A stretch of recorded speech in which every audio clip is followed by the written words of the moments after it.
Assalamu alaikum. Today we discuss about introduction to biological molecules. First of all, we discuss about biochemistry.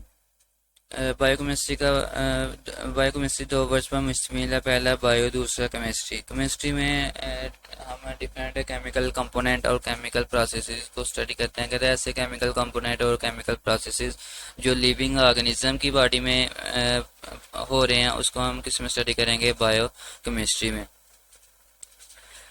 क्या तो biochemistry का knowledge हमें होना बहुत ज़रूरी है, क्योंकि इसके बगैर हम किसी भी लिविंग ऑर्गेनिज्म की अनाटमी और फिजियोलॉजी को स्टडी नहीं कर सकते। अनाटमी बोलते हैं internal structure of the living organism, और फिजियोलॉजी बोलते हैं function of different component of living organism. तो किसी भी लिविंग ऑर्गेनिज्म की स्ट्रक्चर को स्टडी करने के लिए या उसके फंक्शन को स्टडी करने के लिए हमें बायोकेमिस्ट्री का इल्म होना बहुत ज़रूरी है। फॉर एग्जांपल, लिविंग ऑर्गेनिज्म के अंदर फोटोसिंथेसिस हो रही है। फोटोसिंथेसिस एक प्रोसेस है जिसमें प्लांट्स जो हैं वो इनऑर्गेनिक मटेरियल को ऑर्गेनिक मटेरियल में कन्वर्ट करते हैं। तो इसमें डिफरेंट केमिकल कंपोनेंट इस यूज़ हो रहे हैं और डिफरेंट केमिकल प्रोसेसेस हो रहे हैं, जैसा कि chemical component CO2 plants use करते हैं फ्रॉम एयर, और फिर इसको कन्वर्ट करते हैं ग्लूकोज में। ग्लूकोज के केमिकल कंपोनेंट में मौजूद है C6H12O6। तो ये डिफरेंट केमिकल कंपोनेंट है जो लिविंग ऑर्गेनिज्म की बॉडी के अंदर कन्वर्ट हो रहे होते हैं। तो कहते हैं किसी भी केमिकल प्रोसेस को या केमिकल कंपोनेंट का इल्म होना बहुत ज़रूरी है, ताकि हम डिफरेंट अनाटमी और लिविंग ऑर्गेनिज्म के फंक्शन को इजीली अंडरस्टैंड कर सकें। उसके बाद रेस्पिरेशन है। रेस्पिरेशन में लिविंग ऑर्गेनिज्म ग्लूकोज को CO2 में कन्वर्ट करते हैं। डाइजेशन में भी जो हम खुराक खाते हैं उसकी ब्रेक डाउन करके उसमें से एनर्जी को एक्सट्रैक्ट किया जाता है, और इसी तरह मसल कंट्रैक्शन की सूरत में लिविंग ऑर्गेनिज्म लोकोमोशन शो करते हैं। उसके बाद कहता है कि लिविंग ऑर्गेनिज्म की बॉडी डिफरेंट केमिकल कंपोनेंट से मिलकर बनी हो सकती है। दो तरह के केमिकल कंपोनेंट है, ऑर्गेनिक कंपाउंड या इनऑर्गेनिक कंपाउंड। ऑर्गेनिक कंपाउंड ऐसे कंपाउंड जिसमें कार्बन और हाइड्रोजन साइमल्टेनियसली प्रेजेंस होंगे, और इनऑर्गेनिक कंपाउंड ऐसे कंपाउंड है जिसमें कार्बन और हाइड्रोजन के मॉलिक्यूल्स किसी भी कंपाउंड में इकट्ठे प्रेजेंट नहीं होंगे। उसके बाद ऑर्गेनिक और इनऑर्गेनिक कंपाउंड की एग्जांपल दी गई हुई है। Carbohydrate, protein, lipid and nucleic acid, ये सारी ऑर्गेनिक कंपाउंड की एग्जांपल है।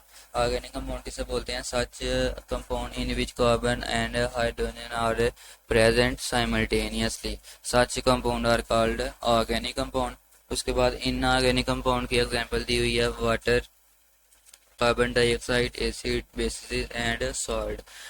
इनऑर्गेनिक कंपाउंड किसे बोलते हैं? Such compound in which carbon and hydrogen are not present simultaneously is called inorganic compound, और ये इसकी एग्जांपल दी गई है। देन हम डिफरेंट कंपोनेंट की परसेंटेज देखते हैं कि ये डिफरेंट सेल्स में इनकी परसेंटेज क्या है।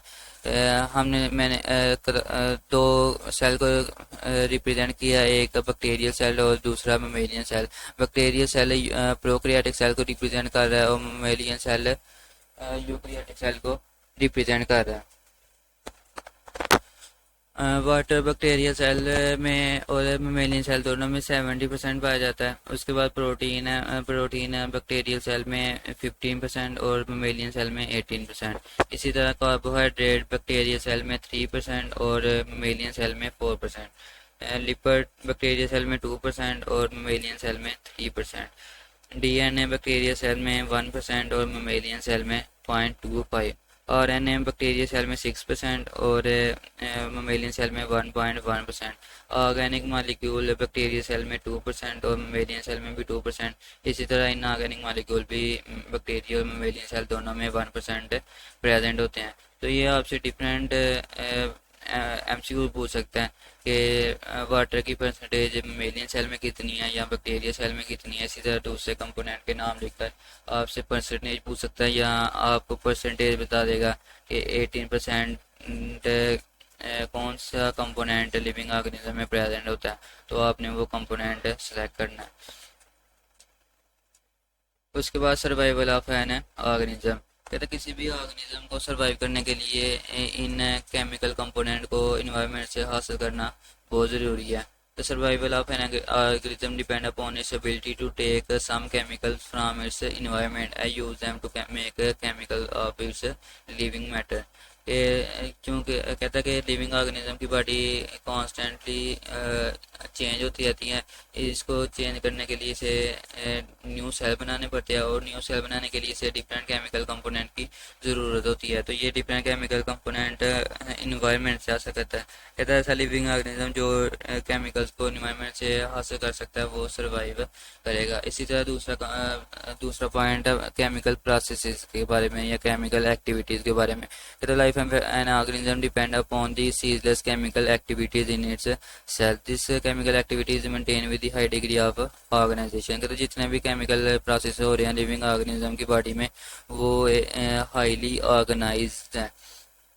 मतलब कि एक सेक्वेंस के साथ चलते हैं, एक बिल तरतीब फॉर्म में होते हैं. तो उनकी डिग्री ऑफ ऑर्गेनाइजेशन बहुत हाई है. All the chemical reaction taking place with the cell are collectively called metabolism. कहते हैं जितने भी लिविंग ऑर्गेनिज्म में केमिकल प्रोसेसेस हो रहे हैं उसको हम मेटाबॉलिज्म का नाम देते हैं. नेक्स्ट हम देखते हैं टाइप्स ऑफ मेटाबॉलिज्म. कहते हैं दो तरह के मेटाबॉलिज्म दो तरह की हो सकती है, या तो एनाबॉलिज्म होगी या कैटाबॉलिज्म होगी. तो आपसे क्वेश्चन पूछा जाता है difference between anabolism and catabolism. Anabolism किसे बोलते हैं? Those reaction in which simpler substances are combined to form complex substances.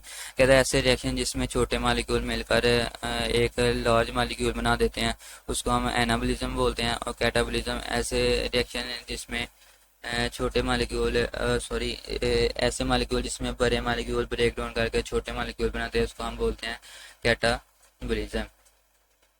उसके बाद कहता है कि एनाबॉलिज्म में जब एनाबॉलिज्म का रिएक्शन हो रहा हो तो इसमें हमें प्रोसेस के लिए एनर्जी रिक्वायर्ड होती है. लेकिन कैटाबॉलिज्म में जब ये कैटाबॉलिज्म का रिएक्शन हो रहा होता है तो ये रिएक्शन एनर्जी को रिलीज करते हैं. उसके बाद तीसरा पॉइंट है एनाबॉलिज्म की एग्जांपल है फोटोसिंथेसिस. फोटोसिंथेसिस में क्या होता है? कार्बन डाइऑक्साइड और वाटर मिलके क्या बनाते हैं? ग्लूकोज. CO2 एक छोटा मालिक्यूल था वो और उन्होंने मिलकर क्या बना दिया? ग्लूकोज, जो कि एक कम्प्लेक्स कंपाउंड है. इधर कैटाबॉलिज्म में एग्जांपल दी हुई है रेस्पिरेशन में. रेस्पिरेशन में क्या होता है? ग्लूकोज की ब्रेक डाउन करके उसको CO2 में कन्वर्ट किया जाता है. कहता है कि एनाबॉलिक एंड कैटाबॉलिक रिएक्शन को hand in the living cell. कहता है जो एनाबॉलिक और कैटाबॉलिक रिएक्शन होते हैं वो लिविंग ऑर्गेनिज्म की बॉडी में साइमल्टेनियसली चल रहे होते हैं. कि ये नहीं कि पहले एनाबॉलिक होता है और फिर बाद में कैटाबॉलिक, या कैटाबॉलिक पहले होता है और फिर बाद में एनाबॉलिक. ऐसा कुछ नहीं है, बल्कि एनाबॉलिक और कैटाबॉलिक साथ साथ चल रहे होते हैं. एक साथ एक तरफ एक चीज़ बन रही होती है तो दूसरी तरफ दूसरी चीज़ की ब्रेक डाउन हो रही होती है. तो ये दोनों प्रोसेस लिविंग ऑर्गेनिज्म की बॉडी में इकट्ठे चल रहे होते हैं. Interconversion of carbohydrate, protein and lipid that occur continuously in living cell. ये एग्जांपल दी हुई है कि एनाबॉलिक और कैटाबॉलिक रिएक्शन साइमल्टेनियसली चल रहे होते हैं. फॉर एग्जांपल कार्बोहाइड्रेट, प्रोटीन और लिपिड. कहते हैं इन तीनों की ब्रेक डाउन भी हो रही होती है और इनकी लिविंग ऑर्गेनिज्म के अंदर फॉर्मेशन भी हो रही होती है. तो ये एक एग्जांपल थी कि एनाबॉलिक और कैटाबॉलिक रिएक्शन लिविंग ऑर्गेनिज्म की बॉडी में कॉन्टीन्यूसली अक्कर हो रहे होते हैं. Assignment define biochemistry. डेफिनेशन करनी है आपने बायोकेमिस्ट्री की. उसके बाद आपने ऑर्गेनिक और इनऑर्गेनिक मॉलिक्यूल में डिफरेंस बताना है. Then on which factors living organism depends. तो आपने फैक्टर्स बताने हैं. दो फैक्टर्स से, एक केमिकल कंपोनेंट और दूसरा केमिकल एक्टिविटीज. और देन फिर आप लास्ट पे आके difference between anabolism and catabolism. This is all about today lecture. Thank you.